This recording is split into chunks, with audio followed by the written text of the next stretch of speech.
In my section 15, 22, and 26, you are hereby requested within 72 hours from receipt thereof a written answer to the complaints. And now, I understand that in this kind of investigation by your office, the respondent is akin to an accused.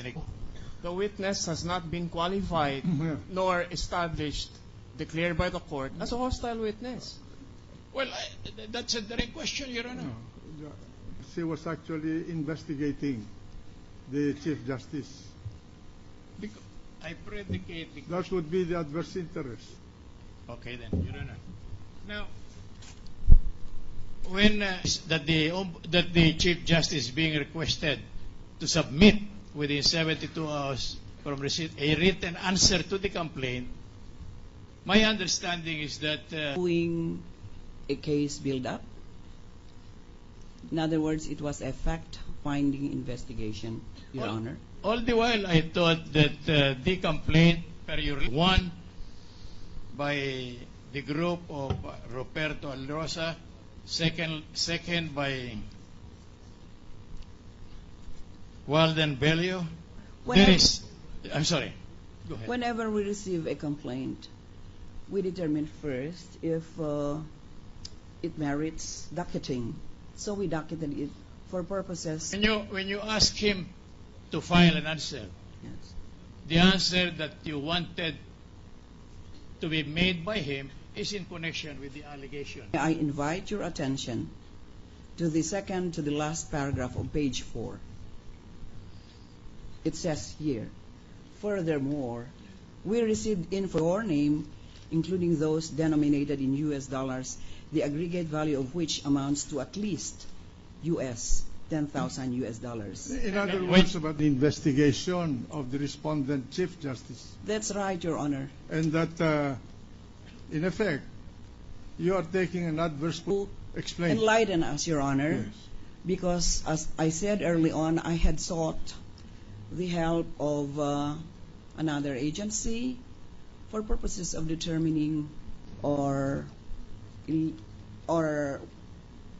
things to that effect, which would be violative of the Anti-Graft and Corrupt Practices Act.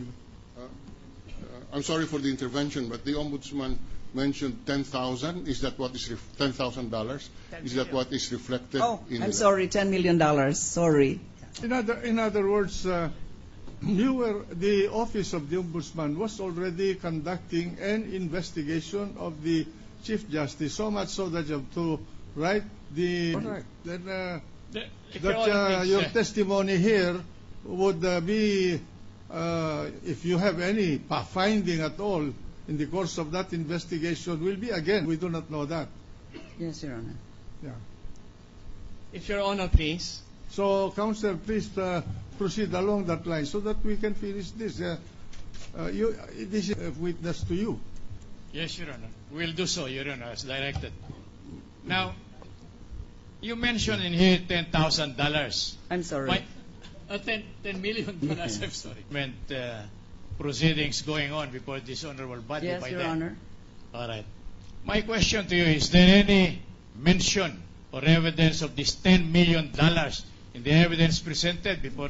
The mere fact that the Ombudsman Counsel for the prosecution is correct. Just to help in this, anyway, this is a preliminary matter. Am I correct?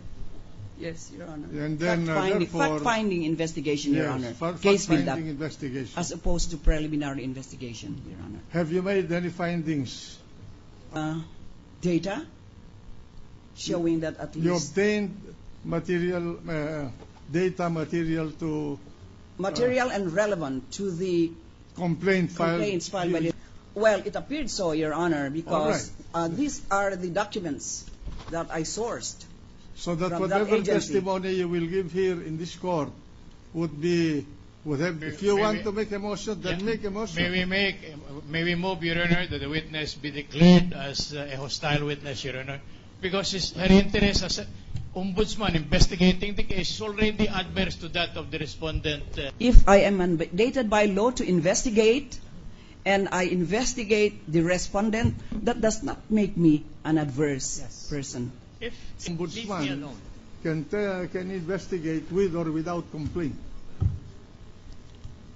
That's right, Your Honor. So, But, we- you may proceed.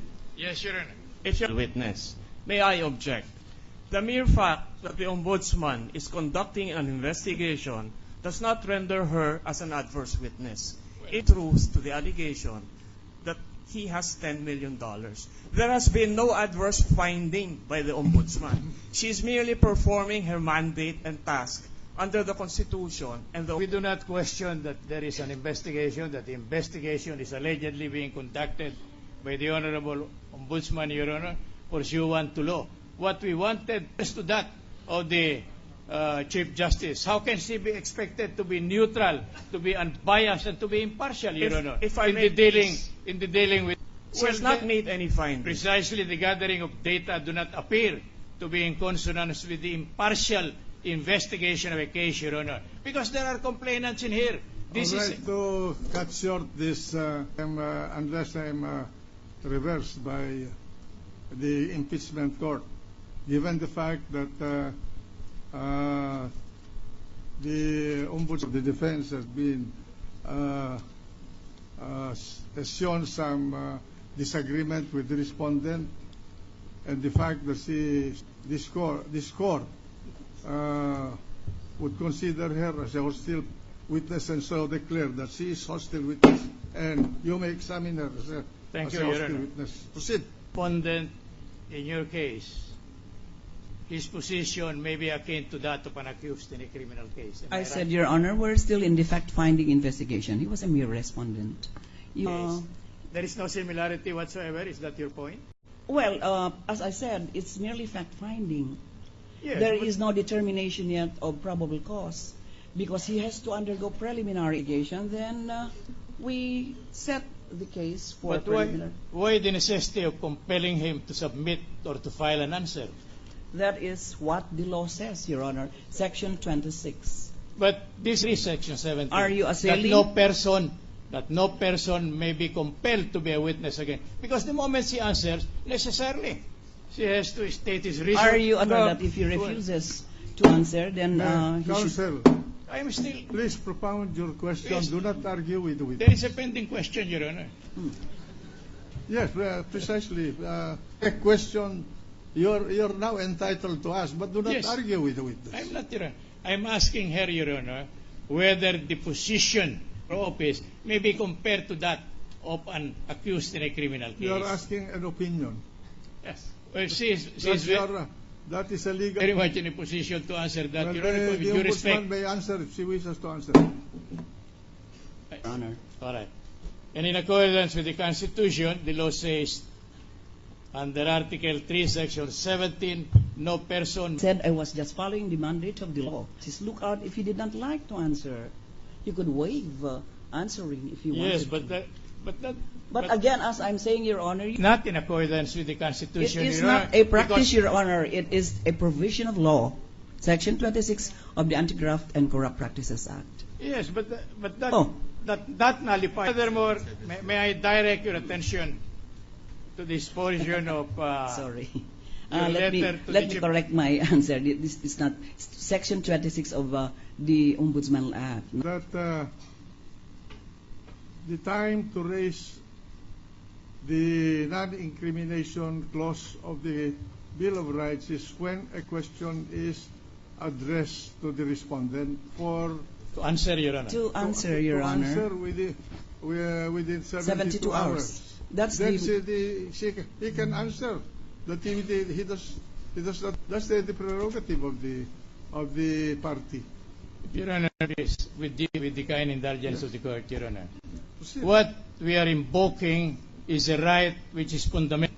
It is our humble submission, if Your Honor please, that the moment he is compelled to answer, he will state all his defenses and everything, and that is practically compelling him to answer. It is a definite violation of that particular law, not merely from against himself, Your Honor. If I may make a counter Well- submission, Your Honor, please.